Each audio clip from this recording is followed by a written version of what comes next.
सभी को नमस्कार। निदेशालय पंचायती राज के तत्वाधान में आयोजित प्रशिक्षण कार्यक्रम में हमारे साथ जुड़े समस्त जनप्रतिनिधियों का, डीपीआरओज, एडीपीआरओज, एडीओ पंचायत, बीपीडीओज, डीपीएम एवं अन्य लाइन डिपार्टमेंट के अधिकारियों एवं कार्मिकों का हम अपनी ओर से हार्दिक अभिनंदन एवं स्वागत करते हैं। जैसा कि आपको विगत है कि जो हमने पिछले माह के में जो कार्यक्रम संचालित किया था, उसमें आपके सुझाव मांगे थे कि आपने किन किन कार्यक्रमों में और आप सुनना चाहते हैं। तो जैसे जैसे सुझाव हमारे पास आते रहे, यूं तो हमारा इस माह का जो कार्यक्रम है वो लाइन डिपार्टमेंट्स का कार्यक्रम है। जो ये माह होगा वो पूरा लाइन डिपार्टमेंट्स द्वारा प्रशिक्षण दिया जाएगा।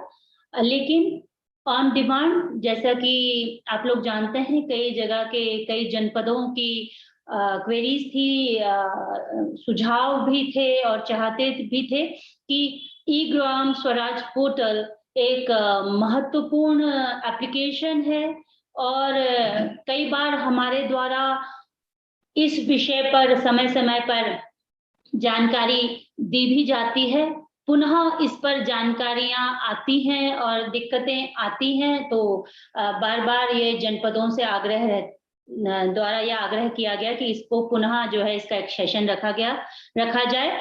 तो इसको मद्देनजर रखते हुए पुनः आज हम ई ग्राम स्वराज पोर्टल पर आज का प्रशिक्षण आधारित है। इसके लिए ट्रेनर के रूप में जाने पहचाने और बड़े ही जानकार हमारे एसपीएम श्री दिनेश गंगवार जी के द्वारा ये जो है आज का प्रशिक्षण जो दिया जाएगा।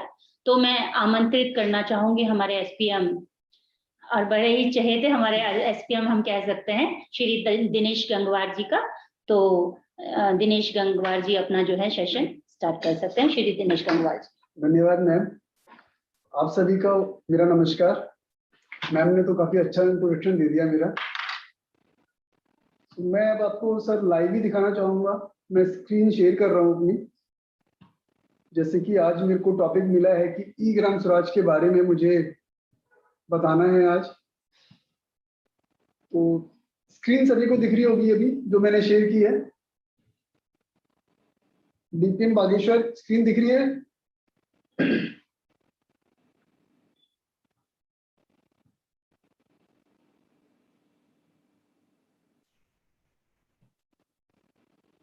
आप लोग कोई भी जो भी प्रश्न हमारे जो प्रशिक्षक यहाँ पर हैं, अगर आप से कुछ कहा जाता है तो प्लीज अपने आप को अनम्यूट करके आप उसका जवाब देंगे तो पता लगेगा कि हाँ कनेक्टिविटी है। तो प्लीज कोई भी आप जो है जवाब दे सकते हैं। आप लोग को स्क्रीन दिख रही है जो मैंने शेयर की हुई है? दिख रही सर? यस सर, दिख रही है सर। Okay, thank you. तो जैसे कि मेरे को बताया गया है कि मेरे को आज ई ग्राम स्वराज के बारे में आपको एक्सप्लेन करना है। तो आपके अभी जो स्क्रीन पे साइट दिख रही है वो ई ग्राम स्वराज की साइट है। एक स्मॉल पीपीटी है। पहले मैं थोड़ा सा पीपीटी के बारे में आज आपको बेसिक चीजें बताऊंगा पहले।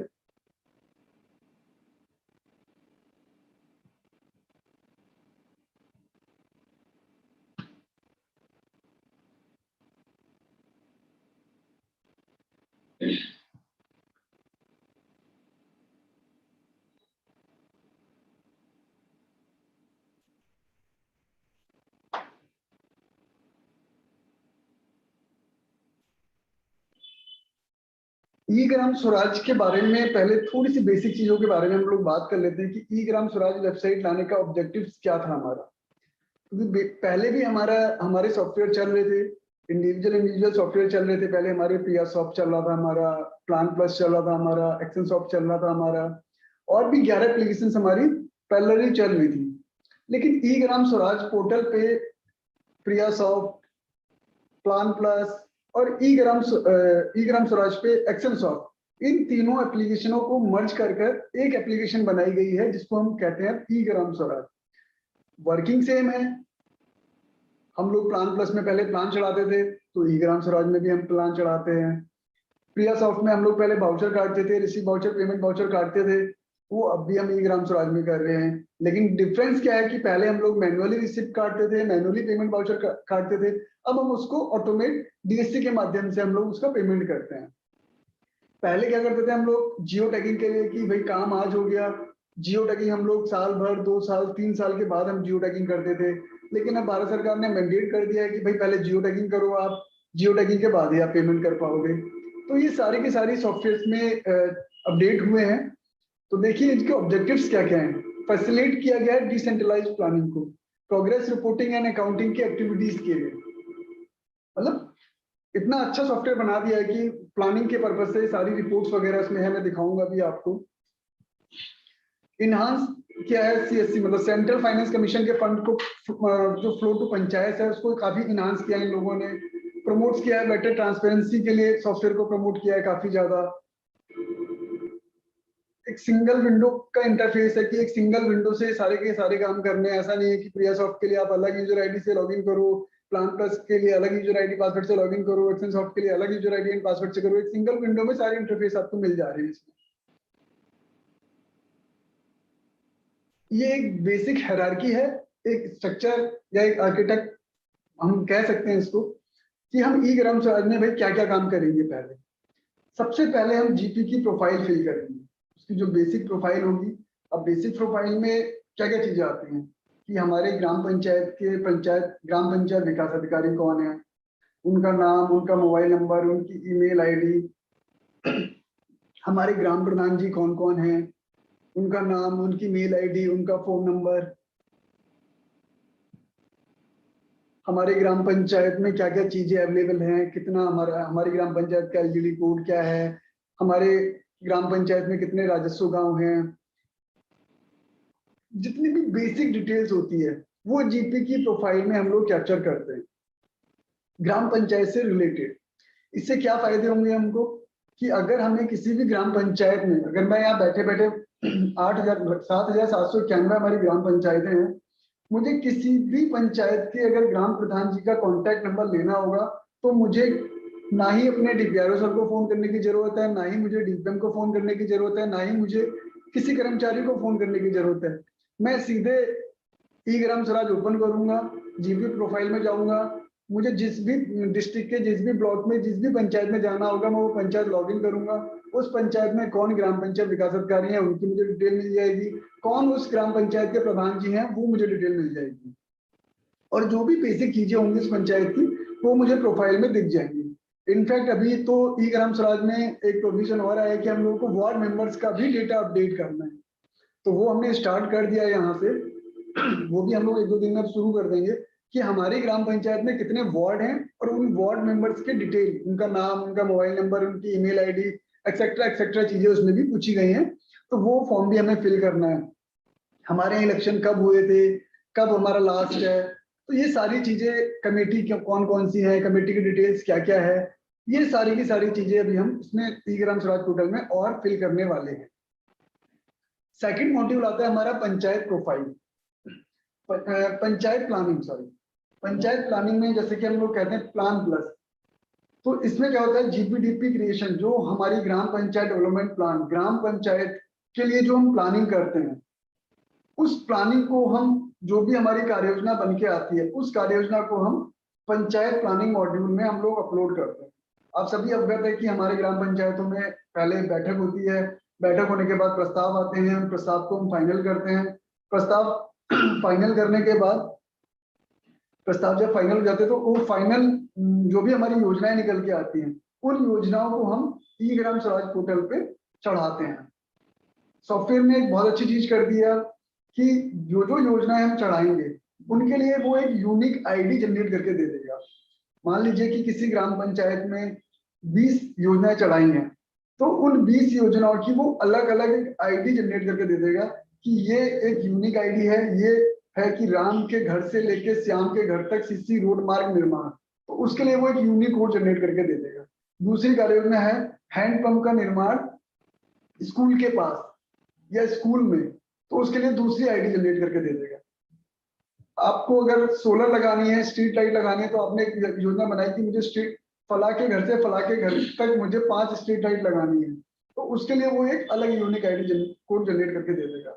उस यूनिक आईडी का यूज क्या है, वो यूनिक आईडी आपको जब फिजिकल प्रोग्रेस करने जाएंगे आप या जियो टैगिंग करने आप जाएंगे, वहां पर उसका यूज होगा। नेक्स्ट मॉड्यूल है हमारा फिजिकल प्रोग्रेस, मैं उसमें आऊंगा अभी।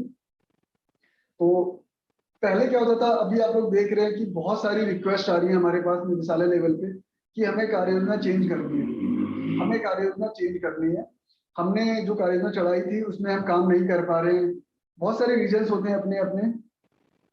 तो मैं आप सभी को सर वीसी के माध्यम से, मैंने पहले भी आप सभी को बताया, मैं अब अगेन फिर से एक बार बताना चाह रहा हूँ सर। 14वें वित्त 2019-20 तक 14वें वित्त तक प्रोविजन था कि हम लोग सप्लीमेंट्री चेंज कर सकते थे बार बार, चेंज हम अभी भी कर सकते हैं बार बार। लेकिन प्रॉब्लम क्या है, 15वें वित्त आयोग का जो बजट फ्रीज होके आता है वो भारत सरकार से फ्रीज होके आता है सॉफ्टवेयर के अंदर। मान लीजिए किसी पंचायत में 1 लाख रुपए का बजट फ्रीज होके आया है, तो हम लोग क्या कर रहे हैं, उस 1 लाख रुपए के हम लोग प्लान बना दे रहे हैं। अब सॉफ्टवेयर में जब हमने 1 लाख रुपए के प्लान बना दिए हैं, तो सॉफ्टवेयर में क्या बैलेंस जीरो हो गया है। बैलेंस जीरो होने के कारण हम कोई भी एक्टिविटी नहीं बना सकते। नई एक्टिविटी बनाने के लिए हमको सॉफ्टवेयर में बजट चाहिए होता है। तो प्लीज मेरी मतलब ये बताने का मेरा एक ही ऑब्जेक्टिव है, एक ही मोटिव है आप सभी को बताने का कि अगर आपसे कोई भी रिक्वेस्ट करते हैं या आपके पास कोई भी लिखित में प्रधान जी या हमारे ग्राम पंचायत विकास अधिकारी जी लिखित में देते हैं कि मुझे कार्य योजना चेंज करनी है, तो सर पहले आप उसको क्रॉस वेरीफाई कर लें, क्या वो वैलिड चीज दे रहे हैं, क्या जो उन्होंने कार्य योजना बनाई थी सही में उनको चेंज करने की रिक्वायरमेंट है। क्योंकि उसके लिए हमें रिक्वेस्ट करनी पड़ती है, हमें प्रोविजन देखना पड़ता है, उसके बाद ही कार्य योजना चेंज होती है सर। वो पहले वाले प्रोविजन खत्म हो गए कि अभी कुछ भी कार्य योजना डाल दो बाद में हम चेंज कर देंगे, तो अब ऐसा नहीं है। तो इस चीज को आप लोग, क्योंकि निदेशालय में बहुत सारे लेटर्स आ रहे हैं यहाँ पर कि कार्य योजना चेंज करनी है, कार्य योजना चेंज करनी है, कार्य योजना चेंज करनी है। ठीक है, समझ में आ रहा है सर कि प्रेशर आ रहा होगा आप सभी पे, लेकिन आप लोग बस एक चीज वेरीफाई जरूर कर ले कि जरूरी है कि जो उन्होंने पिछली बार जो कार्य योजना बनाई थी उन पे उनको काम नहीं करना है, जो नई योजना दे रहे हैं उस पर काम करना है उनको। तो ऐसा क्यों है कि उन्होंने इस योजना को पहले नहीं डाला? क्या जो योजना अभी नहीं आई है, ये पहले जो प्रस्ताव जो उनका कार्यवाही रजिस्टर था उस प्रस्ताव में आई थी योजना या नहीं आई थी? इन सब चीजों को सर आप प्लीज जरा एक बार क्रॉस चेक करा लें, जिससे कि आप लोगों को भी थोड़ा सा वो हो जाएगा और हम लोगों को भी थोड़ी सी सहूलियत हो जाएगी कि अननेसेसरी प्रेशर आप लोगों के पास भी नहीं आएंगे और अननेसेसरी चीजें हमारे पास भी नहीं आएंगी। सेकंड प्लानिंग का हमारा मॉड्यूल है। थर्ड हमारा है फिजिकल प्रोग्रेस। तो फिजिकल प्रोग्रेस में जैसे मैंने भी बताया कि सबसे पहले हम जीपी की प्रोफाइल अपडेट करेंगे। सेकंड नंबर पे हम लोग अपनी कार्य योजनाओं को अपलोड करेंगे। कार्य योजनाओं को अपलोड करने के बाद हम फिजिकल प्रोग्रेस करेंगे कि भाई हमारी जो हमने योजना बनाई थी उसकी, उस एक्टिविटी की, उस योजना की प्रोग्रेस अभी क्या है। वो हमारी योजना अभी ऑनगोइंग है या वो योजना हमारी कंप्लीट हो गई है या हमने अभी स्टार्ट ही नहीं किया, नॉट स्टार्टेड है काम। तो इसके नीचे आप देख रहे हैं एक पैरेलली लाइन बनी हुई है जियो टैगिंग की। नंबर 3 मॉड्यूल और नंबर 7 मॉड्यूल आपस में कोरिलेटेड है कि अगर जियो टैगिंग 3 तरीके से होती है। एक, जब आप काम करने जाते हैं, जगह होगा फाइनल कर लेते हैं, फर्स्ट स्टेज में जब काम आपका ऑनगोइंग होता है, स्टार्ट लेवल पे होता है। सेकंड लेवल पे जब काम स्टार्ट हो गया होता है, आपका चल रहा होता है, तब उसकी आप जियो टैगिंग करेंगे जाके। थर्ड, जब काम आपका कंप्लीट हो जाता है, काम कंप्लीट होने के बाद थर्ड लेवल पे तब आप जियो टैगिंग करेंगे।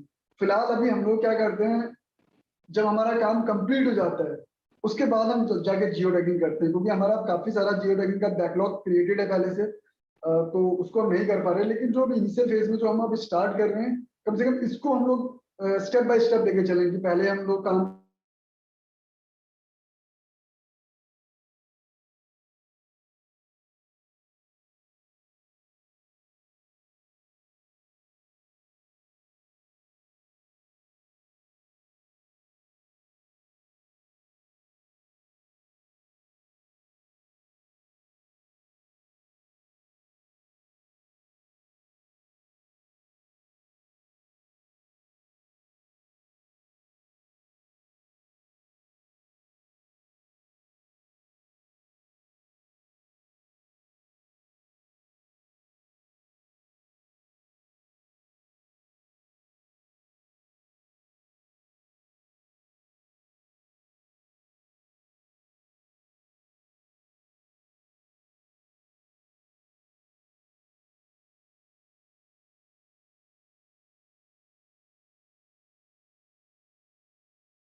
आवाज आ रही है? आवाज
मैं थर्ड मॉड्यूल पे था हमारा, फिजिकल प्रोग्रेस पे। तो जैसे कि मैंने आपको बताया कि 3 तरीके से हम लोग इसको करते हैं। फर्स्ट, काम स्टार्ट जब होता है हमारा तब। सेकंड, जब हम काम को स्टार्ट कर देते हैं, हमारा ऑनगोइंग काम होता है तब। थर्ड, जब हम काम कंप्लीट कर चुके होते हैं। तो ये तीन स्तर पे हमारी जियो टैगिंग होती है। और ये देखिए 3 नंबर और 7 नंबर आपस में कोरिलेट है, क्योंकि हम जब फिजिकल प्रोग्रेस करते हैं, फिजिकल प्रोग्रेस करने के बाद ही हम लोग जियो टैगिंग करते हैं, तो इसलिए आपस में ये दोनों कोरिलेट हो रखे हैं। फोर्थ है हमारा फाइनेंशियल प्रोग्रेस, क्योंकि जब हम जियो टैगिंग, अब देखिए स्टार्टिंग देखिए प्रोसेस इसकी जो चल रही है, पहले जीपी की प्रोफाइल बनेगी, फिर हमारे प्लान अपलोड होंगे, फिर हम उसकी फिजिकल प्रोग्रेस और जियो टैगिंग करेंगे। जियो टैगिंग करने के बाद ही हम पेमेंट कर पाएंगे।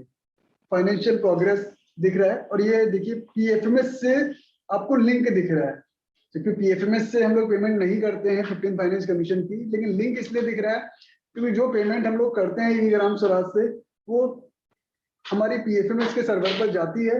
पीएफएमएस के सर्वर से ही वो बैंक को जाके अप्रूव होती है, इसलिए यहाँ पर पीएफएमएस दिखा हुआ रहा है, real time payment on read module. Payment के प्रोसेस काफी है, मैं अभी आपको दिखाऊंगा। अभी कुछ पेमेंट्स में एड ऑन चीजें भी आई हैं, टैक्स वगैरह का कलेक्शन भी, टैक्स वगैरह भी ऑनलाइन कैसे काटेंगे हम लोग, वो भी आया, वो मैं अभी आपको वीडियो के माध्यम से दिखाऊंगा। फिफ्थ है हमारा असेट्स मैनेजमेंट। देखिए जीपी की प्रोफाइल बनी, योजना बनी हमारी, हमने उसकी फिजिकल प्रोग्रेस और हमने जियो टैगिंग करी, फिर हमने उसकी पेमेंट भी कर दी। तो फाइनली क्या हो गया, वो पंचायत का एक एसेट बन के आ गया, कि मैंने अगर कुछ भी पंचायत में काम किया है तो वो मेरा पंचायत का एक एसेट बन गया है। तो ये स्पेशल प्लानिंग पंचायत से रिलेटेड है। जियो टैगिंग का मैंने बताया दिया, पीएफएमएस के बारे में भी हम डिटेल में बात करेंगे। तो मैं भी आपको कह रहा था कि ये फाइनेंशियल प्रोग्रेस ई ग्राम स्वराज में टैक्स की डिडक्शन के लिए कुछ आया है, तो मैं वो आपको एक वीडियो के माध्यम से दिखाना चाह रहा हूँ कि वो क्या है। एक 5-7 मिनट की वीडियो है, तो जरा आप लोग उसको देखेंगे ध्यान से कि टैक्स डिडक्शन कैसे करने हैं हम लोगों को।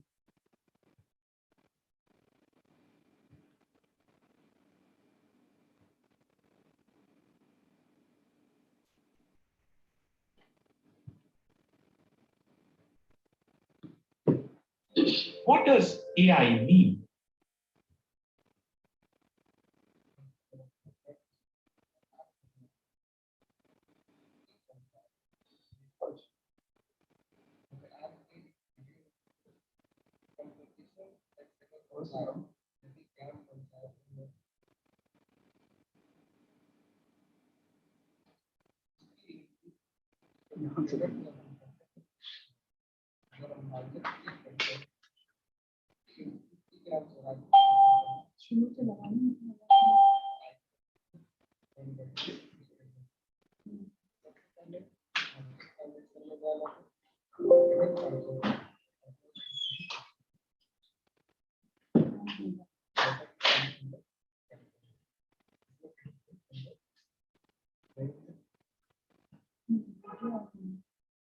nature of payment,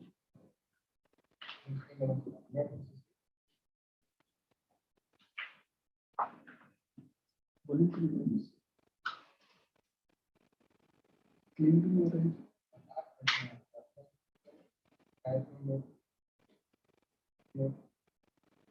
गुड्स या सर्विस की सप्लाई करता है उसकी पेमेंट जब हम करते हैं क्लीन भी ना रहा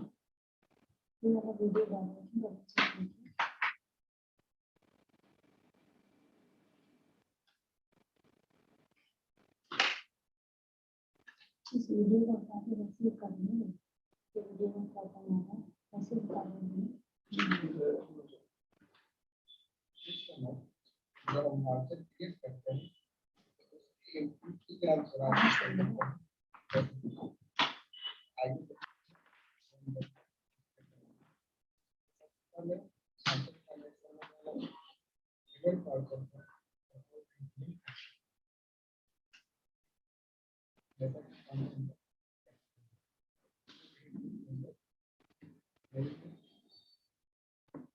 अरे क्लियर नहीं है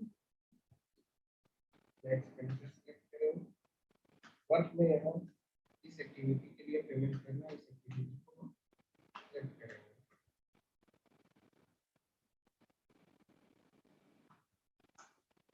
इसके बाद स्पेंसर इनकम सेलेक्ट करेंगे स्कीम नेम में 15 फाइनेंस शुरू से लगा के सेलेक्ट इसके बाद अकाउंट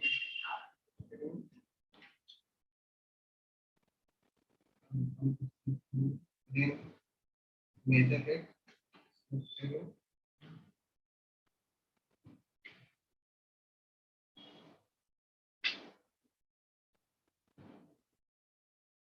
माइनर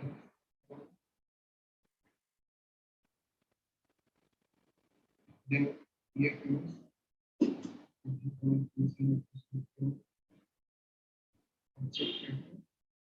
सेलेक्ट करेंगे उसके बाद कितना अमाउंट हम क्लिक करेंगे अमाउंट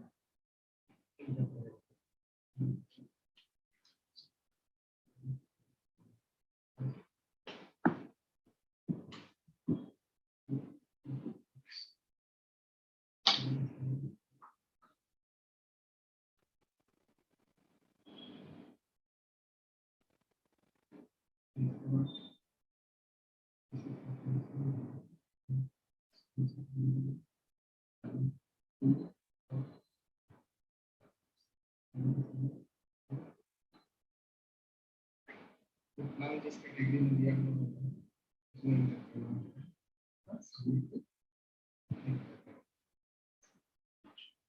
इसके बाद बिल नंबर इंटर करेंगे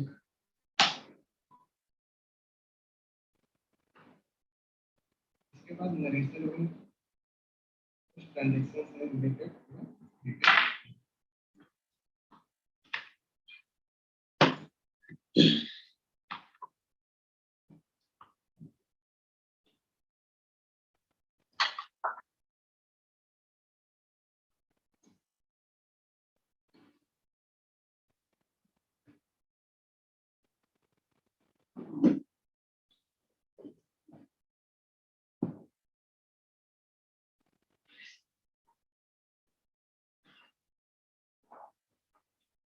मोड ऑफ पेमेंट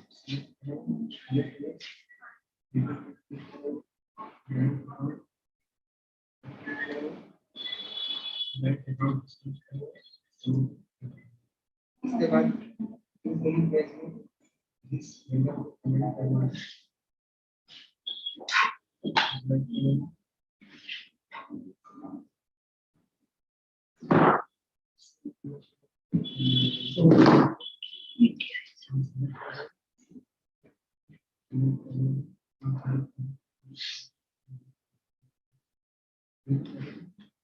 यही पे ध्यान देने वाली बात है यदि रेगुलर सप्लायर है जीएसटी में जिसका रजिस्ट्रेशन रेगुलर तो यहाँ पर जो अमाउंट रहता है तो एक्सक्लूडिंग टैक्स रहता है, टैक्सेबल वैल्यू रहता है। इसके बाद यहाँ पे हम इंटर करते हैं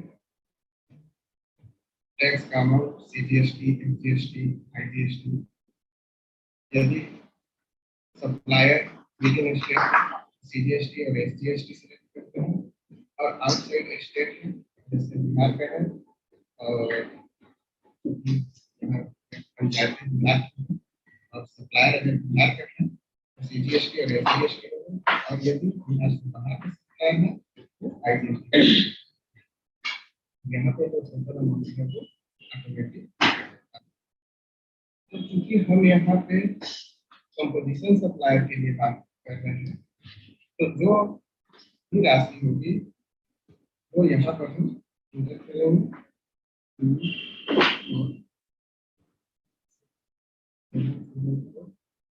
और यही अमाउंट द्वारा टोटल वैल्यू है जो कंपोजिशन टैक्सेबल सप्लायर करते हैं वो अलग से टैक्स वैल्यू नहीं करते हैं अपने इनकम से। सेम केस यदि आप लेबर को पेमेंट कर रहे हैं तो लेबर को पेमेंट करते हुए भी चूंकि आपको उसमें टैक्स का कंपोनेंट नहीं रहेगा क्योंकि आप लेबर को पेमेंट कर रहे हैं तो वो भी पेमेंट आपको टैक्स नहीं होगा और इसके बाद आपको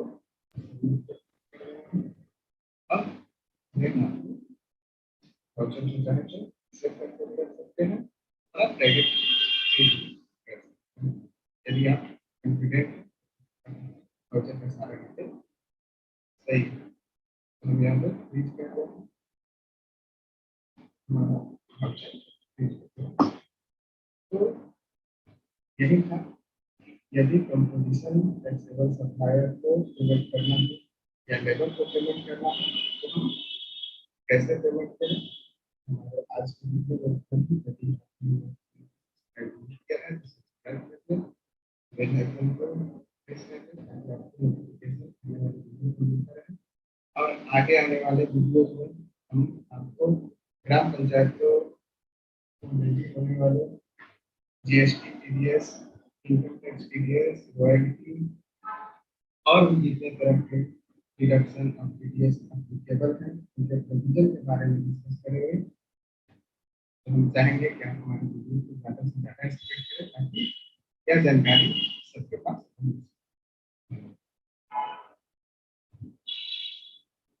Create with Maths is a perfect platform which you give to the child to be future ready.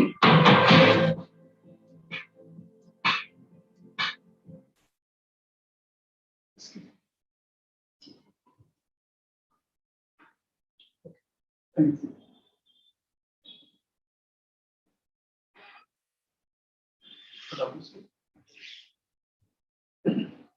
दोस्तों नमस्कार, मैं हूं सुशील और आप देख रहे हैं अपना यूट्यूब चैनल ई पंचायत डिजिटल पंचायत। हमारे आज के इस वीडियो में ई ग्राम स्वराज के पोर्टल पर पेमेंट प्रोसेस को देखेंगे।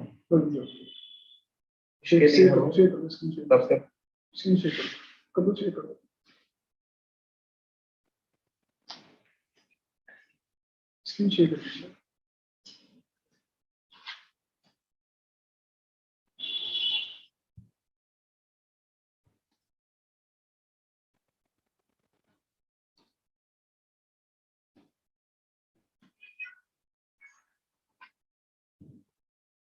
शेयर कर दो।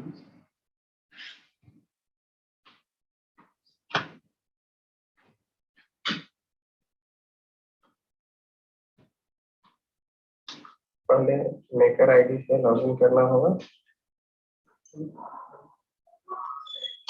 लॉगिन करने के बाद पेमेंट वाउचर पे हम जाएंगे। पेमेंट वाउचर में ऑनलाइन पेमेंट वाउचर पर क्लिक करेंगे। यहाँ नेचर ऑफ पेमेंट में एक्सपेंडिचर सिलेक्ट करेंगे। वर्क में जो हमारा स्कीम है जिसके अगेंस्ट पेमेंट करना है उसको सिलेक्ट करेंगे। देन एक्सपेंडिचर इनकम अंडर में स्कीम को सिलेक्ट करेंगे। स्कीम नेम में 15 फाइनेंस कमीशन सिलेक्ट करेंगे और इसके बाद स्मार्ट सर्च में अकाउंट हेड को सिलेक्ट करेंगे। टाइट का है तो टाइट, अनटाइट का है तो अनटाइट सेलेक्ट करेंगे। इसके बाद मेजर हेड सेलेक्ट करेंगे। चूंकि हमारा यहाँ पर पेमेंट रोड के लिए होने वाला है, इसलिए ट्रांसफॉर्मेशन मैंने सिलेक्ट किया। माइनर हेड में रोड सिलेक्ट किया। एफएफसी पीएफएमएस हेड में construction oblique maintenance of road को सिलेक्ट किया। ऑब्जेक्ट हेड में अदर एक्सपेंडिचर सिलेक्ट किया।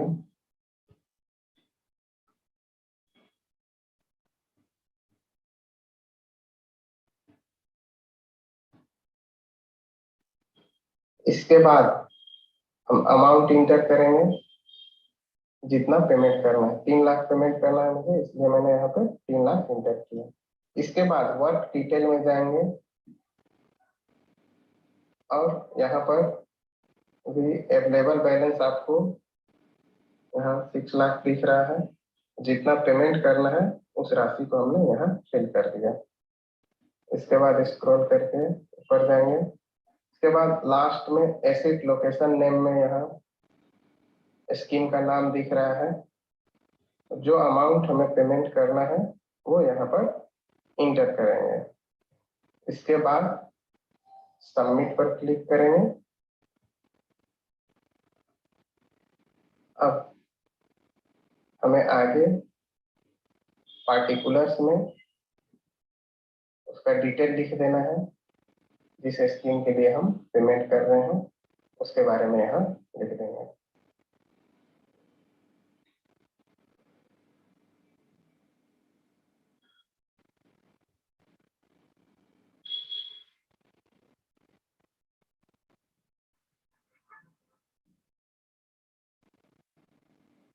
यहाँ पर आप लोग को समझाने के लिए हमने ये लिख दिया है।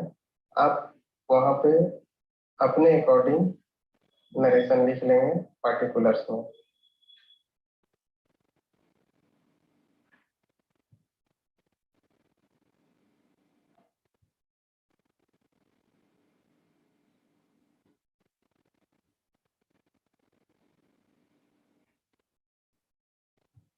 पेमेंट मोड में पीएफएमएस सिलेक्ट करना है।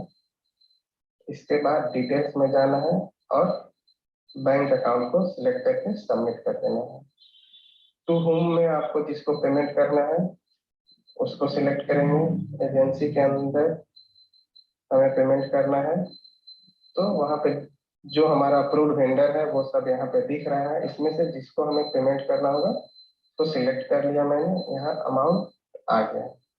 इसके बाद अगर आप यहाँ चाहें तो सेव भी कर सकते हैं और फ्रीज भी कर सकते हैं। अगर आप अपने डेटा को सेव करेंगे तो आगे चलकर आपको फ्रीज करना पड़ेगा। तो आप अगर चाहें तो डायरेक्ट भी फ्रीज कर सकते हैं। तो आपके सामने ये मैसेज आएगा कि वाउचर सेव सक्सेसफुली और उसका एक यूनिक नंबर आएगा। अब ये हमारा हुआ वाउचर क्रिएशन।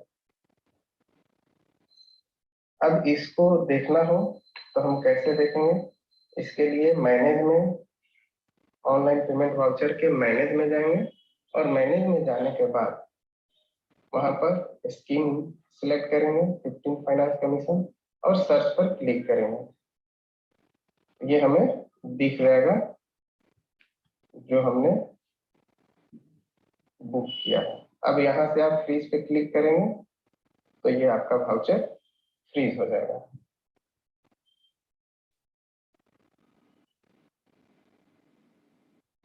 देखिए मैसेज आया, voucher freeze successfully.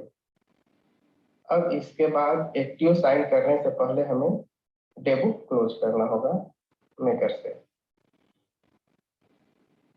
Scheme wise closure पे जाएंगे, यहाँ स्कीम सेलेक्ट करेंगे। स्कीम में हमारा 15 फाइनेंस कमीशन है। इसके बाद क्लोज डेबुक पे क्लिक करेंगे तो हमारा उस दिन का डेबुक क्लोज हो जाएगा।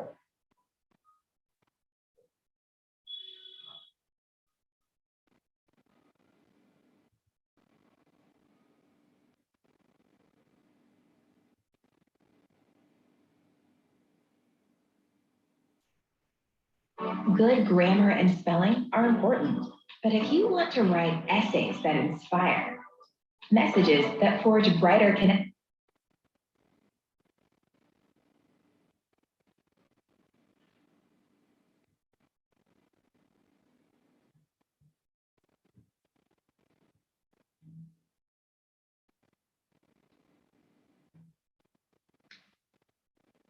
कभी कभी साइट इशू की वजह से भी ये मैसेज आ जाता है।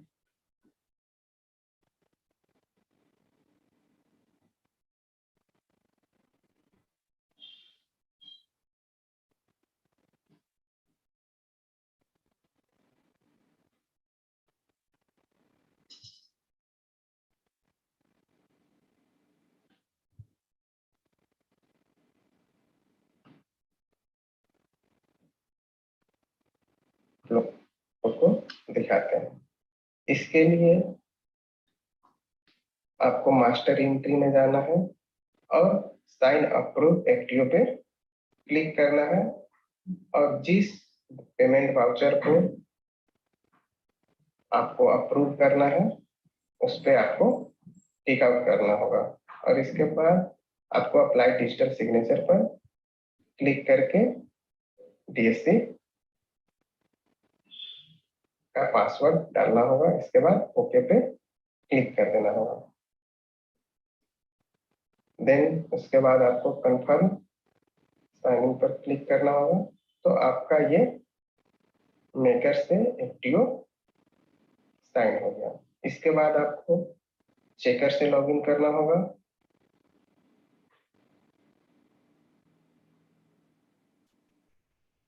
चेकर से लॉगिन करने के बाद आपको मास्टर एंट्री में जाना होगा। ये आप लोग देख पा रहे होंगे हमारा ये चेकर का लॉगिन है।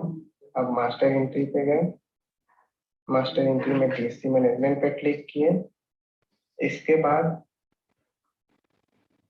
साइन अप्रूव एक्टिव पर क्लिक किया मैंने। अगर आप चाहें तो यहाँ पर व्यू करके देख भी सकते हैं। तो मैंने वाउचर को सिलेक्ट किया और यहाँ पे देखिए 3 ऑप्शन है, अप्रूव, रिजेक्ट और रिवर्ट बैक। अप्रूव से आपका क्या होगा कि ये अप्रूव हो जाएगा, पेमेंट के लिए चला जाएगा। रिजेक्ट अगर आपने कर दिया तो ये रिजेक्ट हो जाएगा और फर्दर इस वाउचर पे कुछ काम नहीं होगा। बट एक ऑप्शन जो है रिवर्ट बैक का, अगर आप उसको सिलेक्ट करते हैं तो ये दोबारा से मेकर के एंड पे चला जाएगा और मेकर उसमें जो मॉडिफिकेशन करना है वो मॉडिफिकेशन करके फिर आपको फर्दर भेज सकते हैं। तो हम यहाँ अप्रूव करना है तो अप्रूव पे सिलेक्ट किए और अप्लाई डिजिटल सिग्नेचर पे क्लिक किए। इसके बाद टोकन का पासवर्ड इंटर करना है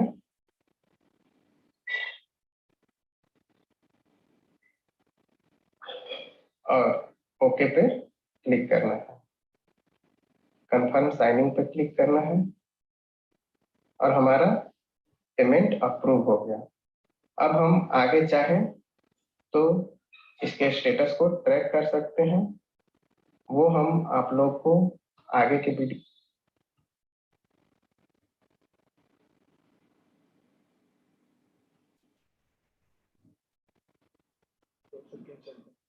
जैसे कि अभी आप सभी लोगों ने देखा कि मैंने आपको 2 चीजें दिखाई अभी वीडियो के माध्यम से कि हम लोग मेकर की आईडी से पेमेंट कैसे क्रिएट करते हैं और चेकर से उसको कैसे अप्रूव करते हैं। मेकर की आईडी में हमें क्या क्या स्टेप करने पड़ते हैं, क्या क्या प्रोसेस करनी पड़ती है, डीएससी से हम साइन कैसे करते हैं, चेकर की आईडी में जाके उसको कैसे अप्रूव करते हैं। एक सिंपल मैंने उस वीडियो के माध्यम से आप लोगों को दिखाया है इसको। दूसरा फर्स्ट वीडियो मैंने आपको दिखाया था टैक्स कलेक्शन का कि अगर हम लोगों को टैक्स डिडक्ट करने हैं, क्योंकि जिला पंचायत में, क्षेत्र पंचायत में तो बहुत सारे टैक्सेस होते हैं कि उनकी रॉयल्टी कटती है, उनका जीएसटी कटता है, टीडीएस कटता है, एक्सेट्रा टैक्सेस कटते हैं उन लोगों के। लेकिन ग्राम पंचायतों में ज्यादा नहीं होता है, लेकिन फिर भी उन लोगों को रॉयल्टी वगैरह कहीं कहीं जमा करनी पड़ती है, कहीं कहीं जीएसटी भी काटना पड़ता है। तो वो प्रोविजन सॉफ्टवेयर में आ गया है कि आप लोग अपने अमाउंट को ऑफलाइन तरीके से दिखा सकते हैं। टैक्सेस का जो टैक्स है आपका ऑनलाइन जमा नहीं हो रहा है, वो अभी हो ऑफलाइन रहा है, लेकिन सॉफ्टवेयर में एंट्री कराने के लिए बेसिकली होता क्या है कि मान लीजिए कि आपको आपकी पंचायत को या जिला पंचायत को किसी को 1 लाख का बजट आया है, 1 लाख रुपए का आप पेमेंट कर रहे हो, उसमें आपका 10% आपने जीएसटी टीडीएस में रखना है और 90% आपको भुगतान करना है वेंडर को। तो आप 90,000 रुपए की तो पेमेंट आप वेंडर को कर देते थे अब तक, लेकिन जो 10,000 रुपए का जो आपका डिडक्शन बचता था वो सॉफ्टवेयर नहीं पकड़ पाता था। उससे क्या प्रॉब्लम होती थी कि आपका रिसिप्ट ज्यादा दिखता था, एक्सपेंडिचर कम दिखता था, या फिर आप लोग डबल एक्सपेंडिचर उसमें दिखा देते थे तो आपका रिसिप्ट कम दिखता था, एक्सपेंडिचर ज्यादा दिखता था, तो वो मिसमैच आता था। तो अब सॉफ्टवेयर में मतलब बोला है कि हम ऑनलाइन तो नहीं अभी टैक्स जमा करा रहे हैं, लेकिन सॉफ्टवेयर में एंट्री कराने के लिए आपको प्रोविजन दे दिए गए हैं कि आप इस तरीके से आप अपने टैक्स का डिडक्शन कर सकते हैं। तो वो मैंने आपको दिखाई दिया अभी वीडियो के माध्यम से। अब थोड़ा सा रिपोर्टिंग सेक्शन में आ जाते हैं हम लोग। इससे लास्ट मीटिंग में भी बताया था हमने आपको कि प्लानिंग एंड रिपोर्टिंग जो मॉड्यूल है उसमें देखिए अप्रूव जेडपी प्लान कि आपकी जिला पंचायत में कितने प्लान अप्रूव हो गए हैं, कितने नहीं हुए हैं, वो यहाँ पे काउंट आ जाएगा। फाइनेंशियल ईयर देखिए ऊपर आ रहा है आपका 21-22। देखिए उत्तराखंड आ गया, 13 जिला पंचायतें हैं, 13 की 13 जिला पंचायतों में हमने प्लान अपने अप्रूव कर दिए हैं। सेम ऐसे ही हम ब्लॉक के लिए देखेंगे, सेम ऐसे ही हम ग्राम पंचायतों के लिए भी देखेंगे। फिर हमारा देखिए आगे इसके आगे वाला मॉड्यूल फिजिकल प्रोग्रेस ऑनगोइंग कितनी पंचायतों में है, उसके आगे फिर जियो टैगिंग इनिशिएटेड कितनी पंचायतों में हमने जियो टैगिंग इनिशिएट कर दिया है। फिर आगे हमारा अकाउंटिंग मॉड्यूल कितनी पंचायतों में फाइनेंशियल प्रोग्रेस ऑनबोर्डिंग हो गई है हमारी, कितनी पंचायतों में रिसिप्ट वाउचर आ गया है, कितने में एक्सपेंडिचर कर दिया है हमने। ये एफएफसी का है, 14th फाइनेंस कमीशन का। ये 15th फाइनेंस कमीशन का है कि इतने रुपए का हमने रिसिप्ट वाउचर ले लिया है, इतना एक्सपेंडिचर कर लिया हमने। 20-21 की ईयर बुक कितनी पंचायतों की क्लोज हो गई है। ये देखिए उत्तराखंड में 12 जिला पंचायतें ऐसी हैं जिसमें जिनमें 21-22 की फाइनेंशियल ईयर 21-22 की ईयर बुक क्लोज हो गई है। 64 ब्लॉक पंचायत हमारे ऐसे हैं जिसमें ईयर बुक क्लोज हो गई है। 7768 ग्राम पंचायतें ऐसी हैं जिसमें हमने ईयर बुक क्लोज कर दी है अपनी। इसका मतलब ये है कि 7,768 पंचायतों में हम अभी पेमेंट कर सकते हैं, 64 ब्लॉकों में हम पेमेंट कर सकते हैं, 12 जिला पंचायतों में हम पेमेंट कर सकते हैं। पेमेंट करने के लिए हमें ईयर बुक क्लोज करना जरूरी होगा।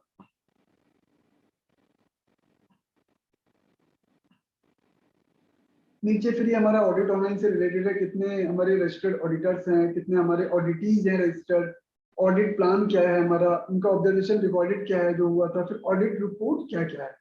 तो ये बेसिक रिपोर्ट्स आपकी यहाँ से निकल के आती हैं ई ग्राम स्वराज में।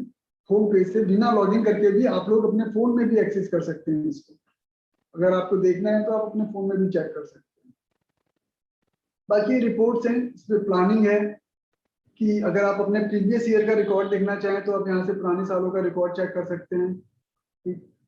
अगर मैं देखना चाहूँ कि मेरे को 15-16 से मुझे देखना हो 15-16 में किस पंचायत में प्लान चढ़े हो, देखिए 15-16 से लेके 21-22 तक मैं रिपोर्ट चेक कर सकता हूँ कि किस पंचायत में क्या क्या कार्य योजना चढ़ी थी और उन्होंने किस मद से क्या क्या काम करे हैं।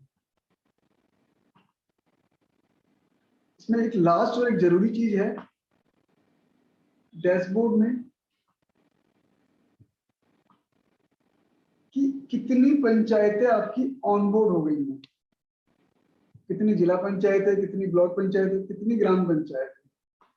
तो मैं अभी आपको सिर्फ 15 फाइनेंस कमीशन का दिखाना चाह रहा हूँ कि 15 फाइनेंस कमीशन में हमारी कितनी ग्राम पंचायतें जो हैं वो ऑनबोर्ड हो गई। 7791 ग्राम पंचायत के अगेंस्ट 7753 ग्राम पंचायत हमारी ऑनबोर्ड हो गई है, जिसमें अल्मोड़ा 100%, बागेश्वर 100%, चमोली 100%, चंपावत में एक ग्राम पंचायत रिमेनिंग है, देहरादून 100%, हरिद्वार 100%, नैनीताल 100%, पौड़ी में एक पंचायत बची है, पिथौरागढ़ 100%, रुद्रप्रयाग 100%। टिहरी में जो पेंडेंसीज बची हैं वो टिहरी में ही बची हुई हैं। 32 पंचायतें हैं जो टिहरी की अभी पेंडिंग है। 3 ग्राम पंचायत उधम सिंह नगर की हैं, 1 ग्राम पंचायत उत्तरकाशी की है। तो टोटल जो है हमारा 7753 ये टोटल होता है। तो जिनकी भी सर ये ऑनबोर्ड नहीं हुई है, रिक्वेस्ट करता हूँ सभी से कि सर इसको ऑनबोर्ड करा लीजिए, क्योंकि बहुत ही जल्दी अभी 1-2 दिन में रिसीव वाउचर की मैं एंट्री खुलवा रहा हूँ भारत सरकार से। बड़ी मुश्किल से वो लोग एग्री हुए हैं कि रिसीव वाउचर की एंट्री जो पंचायतें छूट गई हैं उनमें करा ली जाए। अगर यहाँ पे 7791 ग्राम पंचायत आपकी ऑनबोर्ड नहीं दिखेंगी तो वो ग्राम पंचायतें छूट जाएंगी रिसीव वाउचर की एंट्री करने के लिए। भारत सरकार ये लास्ट टाइम हमको सर दे रहा है कि हम मैनुअल रिसीव वाउचर की एंट्री कर लें। अगर इस बार जो पंचायत छूट गई फिर हम आगे कभी भी मैनुअल रिसीव वाउचर की एंट्री नहीं कर पाएंगे। तो मैं अगेन आप सभी से रिक्वेस्ट करता हूं कि जो जो पंचायतें ऑनबोर्ड आने से रह गई हैं उन पंचायतों को आप ऑनबोर्ड लेके आ जाएं, उन पंचायतों को ऑनबोर्ड करा दें। 1-2 दिन में या इसी वीक में मैनुअल रिसीव वाउचर की एंट्री मैं भारत सरकार से रिक्वेस्ट करके खुलवा रहा हूं। तो वो जैसे ही खुलेगी वो 2-3 दिन के लिए ही खोलेंगे उसको। तो उन 2-3 दिन के अंदर हमें जो भी हमारी रिसिप्ट की पेंडेंसीज बची है, जो हमें रिसीव वाउचर नहीं काटे हैं वो हमें काटने हैं। वो हम तभी काट पाएंगे जब हमारे यहाँ पे 7791 ग्राम पंचायतें हो जाएंगी। तो मेरी अगेन सभी से रिक्वेस्ट है कि सारी पंचायतें कर लें, क्योंकि लास्ट टाइम होगा। इसके बाद हम रिटर्न में भी भारत सरकार को दे चुके हैं कि आगे से भारत सरकार नहीं खोलेगी इसको मैनुअल रिसीव वाउचर पे। लास्ट टाइम वो लोग ओपन कर रहे हैं। तो आप लोग सभी प्लीज अभी सभी लोगों को बता दें कि जो जो पंचायतें रह गई हैं वो प्रिपेयर हो जाएं 1-2 दिन के अंदर अपनी सारी चीजों को लेके कि हमें रिसीव वाउचर काटनी है। जैसे ही उसकी एंट्री खुलेगी भारत सरकार से हम आपको एसएमएस के थ्रू, फोन के थ्रू या जो भी माध्यम रहेंगे हम सभी को अवगत कराएंगे कि आप अपनी अपनी ग्राम पंचायतों के रिसीव वाउचरों की एंट्री कर लें। दूसरा इसमें मैं एक लास्ट आऊंगा कोविड डैशबोर्ड पे, क्योंकि कल भारत सरकार से इस डैशबोर्ड की समीक्षा रखी गई है। फिर से हर थर्सडे को समीक्षा होती है। तो इस डैशबोर्ड पे एंट्री हो रही है, फिर भी कुछ ग्राम पंचायतें हमारी ऐसी हैं जो भी अभी एंट्री नहीं हुई है। ये देखिए 50% 50 से 55% की ग्राम पंचायतें अभी हमारी आ पाई हैं। लास्ट वीक तक हमारी प्रोग्रेस बहुत अच्छी थी, लेकिन अगर मैं लास्ट वीक के बाद बात करूं तो हम लोगों ने डैशबोर्ड की प्रोग्रेस बहुत स्लो कर दी है। अल्मोड़ा में 1160 पंचायतों में से 511 पंचायतें ही अभी हो पाई हैं। बागेश्वर में 407 के अगेंस्ट 91 हो पाई हैं।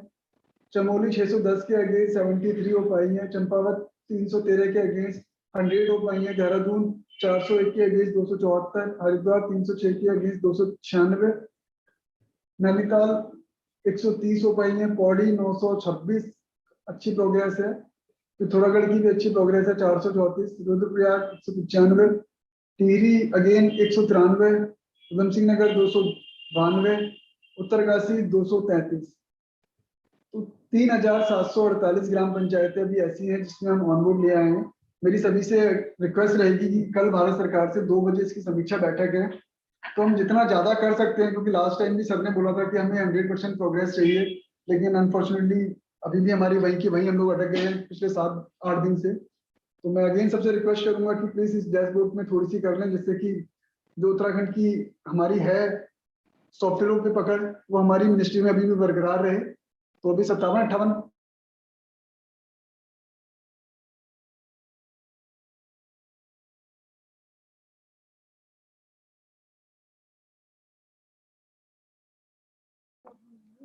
तो मैं अगेन सभी से यही रिक्वेस्ट करूंगा कि आप लोग देख लें। और आप सभी ने मेरे को सुना, बहुत बहुत धन्यवाद। अब मैं मैम को हैंड ओवर करूंगा कि मैम आप अपने स्तर से आगे निर्देशित करने का कष्ट करें सभी को।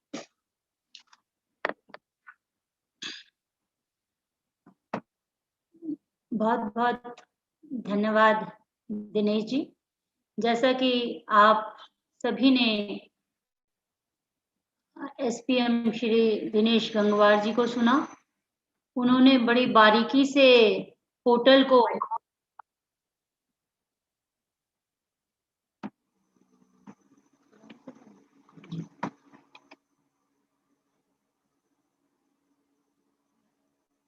बहुत बहुत आभार और धन्यवाद आपका।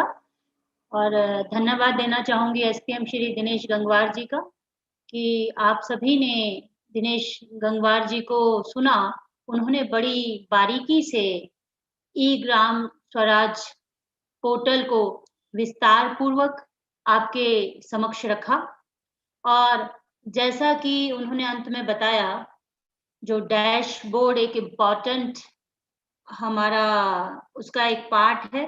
तो डैशबोर्ड में जो प्रोग्रेस है जिन जनपदों की कम है 7,791 के अगेंस्ट 7,753 जो हैं और टिहरी गढ़वाल के जो 32 ग्राम पंचायतें छूटी हैं, विशेषकर वो ध्यान दें।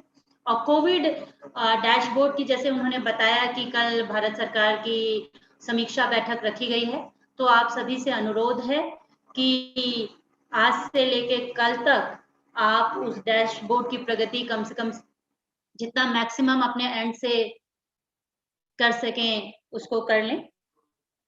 यदि इस संदर्भ में किसी जनपद के कोई प्रश्न है तो प्लीज आप वो प्रश्न ले सकते हैं। कोई भी जानकारी आप लेना चाहें, कोई भी कंफ्यूजन्स हैं तो आप प्लीज वो यहाँ हमारे साथ, हमारे एसपीएम हमारे साथ बैठे हैं तो वो जानकारी आप ले सकते हैं।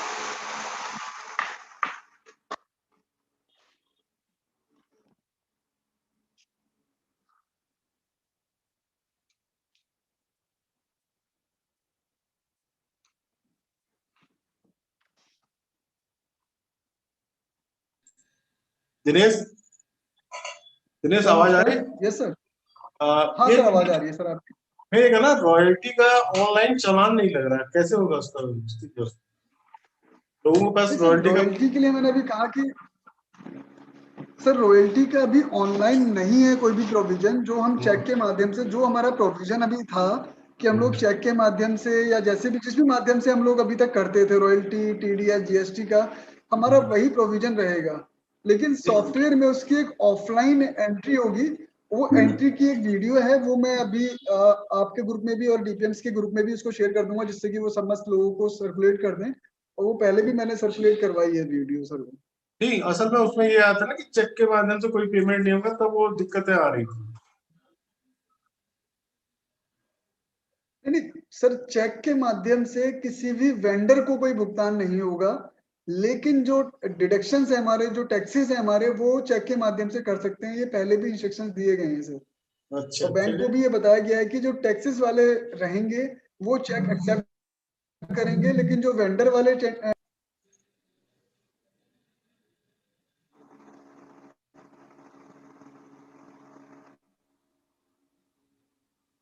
आवाज नहीं आ रही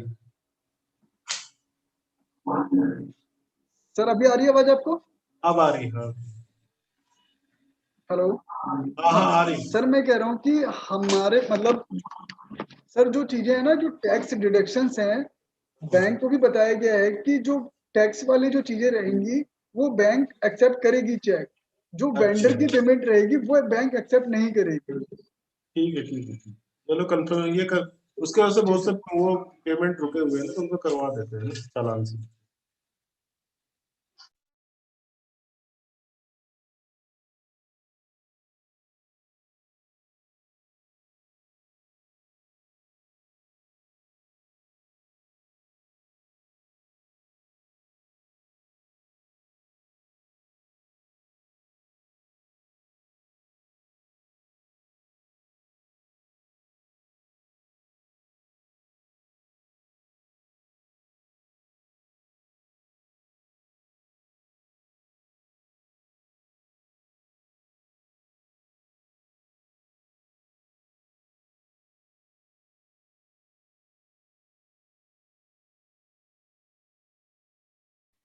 हेलो।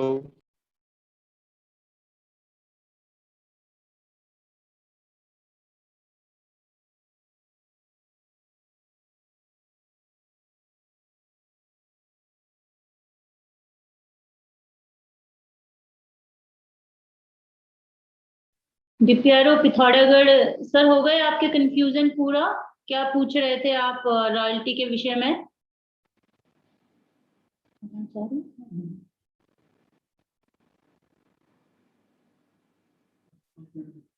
हो सकता है कनेक्टिविटी का इशू आ सब जगह आ रहा है, वो बात करते करते डिस्कनेक्ट हो गए थे। और कोई डीपीआरओ के कोई प्रश्न हो?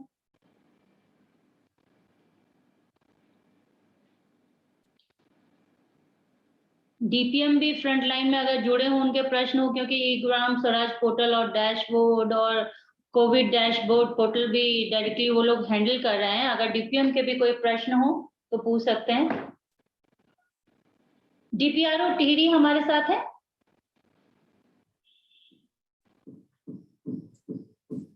टिहरी जी मैडम है। हाँ सर, वो आपका जो आ रहा है वो 32 का बैकलॉग सर, वो हाँ वो अभी कर रहे हैं उसे। तो सर वो आपने जैसे सुना होगा कि 2-3 दिन बाद, जैसा कि आपको दिनेश जी बता रहे थे कि वो खोला गया है, अगर उस ड्यूरेशन में अगर वो कंप्लीट नहीं किया गया, वो व्यक्तिगत उत्तराखंड के अनुरोध पर ही वो खोला जा रहा है मैन्युअली, जो आप उसको अपलोड करेंगे। अगर वो इस बार नहीं किया गया तो पुनः वो मौका नहीं मिलेगा, जैसा कि आपने सुना होगा सर। तो वो कब तक होगा, जरा दिनेश आप जरा क्लियरली मैं गंगवार जी से अनुरोध करूंगी कि क्लियरली इस पॉइंट को दोबारा, कि डैशबोर्ड का कौन से पीरियड में खोला जा रहा है और कौन से पीरियड तक वो कंप्लीट करना है, क्योंकि ये लास्ट मौका है तो उत्तराखंड को दिया गया है। अगर इस बार उसको कंप्लीट नहीं किया गया तो पुनः फिर वो जो है वो अपॉर्चुनिटी नहीं मिलेगी और फिर वो जो है अपलोड नहीं हो पाएगा। तो मैं दिनेश जी से अनुरोध करूंगी कि उस विषय में एक बार पुनः बता दें। दिनेश, एक क्वेरी और